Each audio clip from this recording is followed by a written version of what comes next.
പ്രിയപ്പെട്ടവരെ, യേശുക്രിസ്തുവിന്റെ നാമത്തിൽ നിങ്ങളെ സ്നേഹത്തോടെ വാഴ്ത്തുന്നു.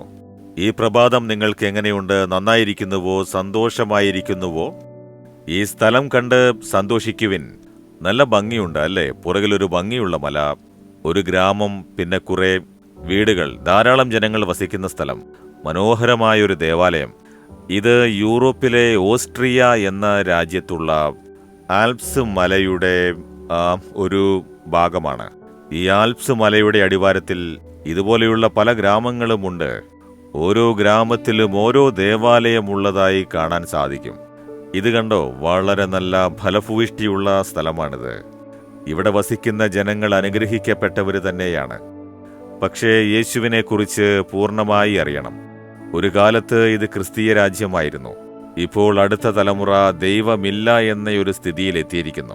ഇവരെല്ലാവരും യേശുവിനെ അറിയണം, രക്ഷിക്കപ്പെടണമെന്ന് നമ്മൾ ഈ ഓസ്ട്രിയ രാജ്യത്തിന് വേണ്ടി പ്രാർത്ഥിക്കണം. ശരി, ദൈവം നമുക്ക് തന്നിരിക്കുന്ന വാക്കെന്താണെന്ന് അറിയണമല്ലേ? നിങ്ങൾക്ക് എന്തോ ഒരു ഉപദ്രവം ബാധിച്ചിരിക്കുന്നു.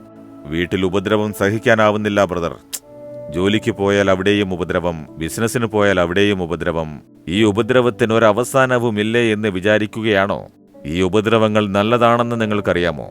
ഉപദ്രവം നല്ലതാണോ? അതെ, ഈ വചനത്തിൽ ഒരു ഭക്തൻ ഇങ്ങനെ പറയുന്നു.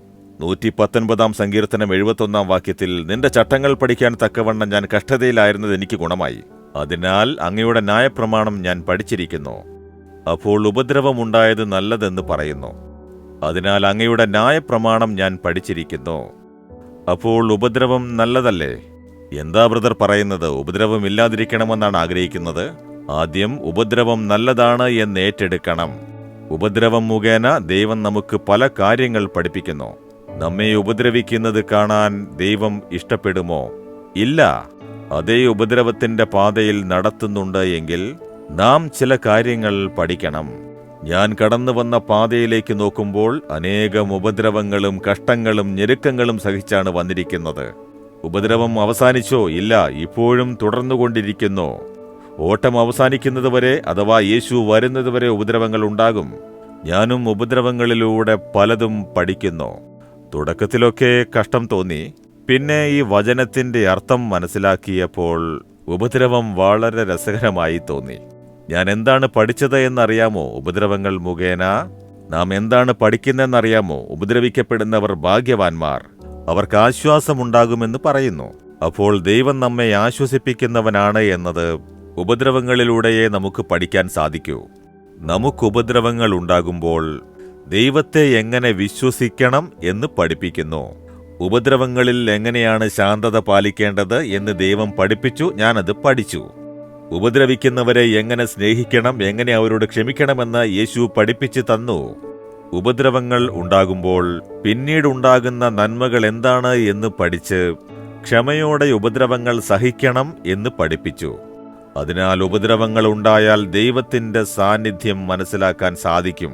ദൈവം നമ്മോട് പറ്റിച്ചേർന്നിരിക്കുന്നത് അറിയാൻ സാധിക്കും. ഇത് പഠിക്കുവാനായി ദൈവം വഴി നടത്തി. ഉപദ്രവത്തിൽ എന്തുമാത്രം നന്മയുണ്ട് എന്ന് കണ്ടില്ലേ? അത് മാത്രമല്ല, ഉപദ്രവിക്കപ്പെടുന്നവര് ഭാഗ്യവാന്മാരെന്ന് യേശു പറഞ്ഞിരിക്കുന്നു. ഉപദ്രവങ്ങളിലൂടെ മാത്രമേ സ്വർഗത്തിൽ പ്രവേശിക്കാനാവൂ എന്ന് വേദപുസ്തകത്തിൽ എഴുതിയിരിക്കുന്നു. അപ്പോൾ ഉപദ്രവത്തിന്റെ പാതയിലൂടെ പോകുന്നതിന് എന്താണ് അർത്ഥം?